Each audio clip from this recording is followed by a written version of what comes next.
think of is when a place you feel most comfortable becomes the very source of all your fear and anxiety. School. Already stressful with high expectations from teachers and the endless amounts of work. But now it includes a whole new stressor. The reality that at any moment your school could be the subject of horrific violence. The screen shines on my pale face as I watch the news in front of me. The story is about a school where a man shot children with no remorse. Horrifying, really. I tasted pure fear and disdain in my mouth as I watched the middle-aged man talk about the event. It makes me think about how I truly feel walking into school every day. I pretend I don't feel a small sense of dread each time. I fear that maybe one day I'll hear the gunshots ring throughout the halls. I feel that maybe one day I'll see my classmates, my friends, dead on the cold tile floors. I fear sitting in a dark classroom huddled next to my fearful classmates with no other protection from the cold silver bullets than a wooden door. I fear that the shooter breaches our wall of protection, taking away the only hope we had for survival, and the feeling of a bullet piercing my skin. I think of how my family would feel. My mother and father would weep at the loss of their little girl, gone too soon. My brother would be filled with regret at the fact that he was rarely ever with me at Christmas or on my birthdays. My sister would get high and forget I ever existed. My papa's heart would stop beating. My grandma would mourn the deaths of a grandchild and a husband.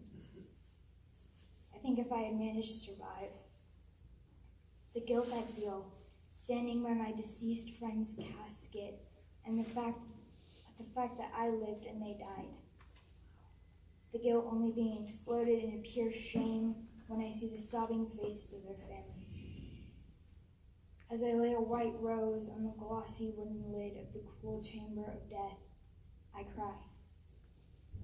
I cry for not only this life that was lost, but the countless others. And if I didn't survive. Here lies a soul that left this earth far too soon.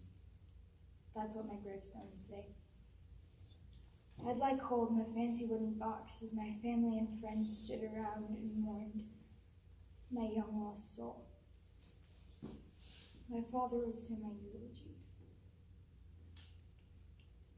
He'd say how determined and full of hopes and dreams I was. How I could make a whole room laugh with one quick phrase. He'd say how I was going to change things, no matter how small. I'd get buried under heavy dirt next to people who had fallen before me.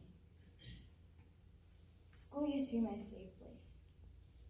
But no matter how much I try to convince myself that safety is gone, we're all too busy fighting over what the best solution is when things are only getting worse. These events really put into perspective how in one moment your whole existence can change. As a student, you learn to live with the fear. You push it to the back of your mind and tell yourself that that'll never happen to you. The truth is, it could happen to anyone. It really shows you how much we fight over things, even when that solution someone is fighting against could be the difference between life and death.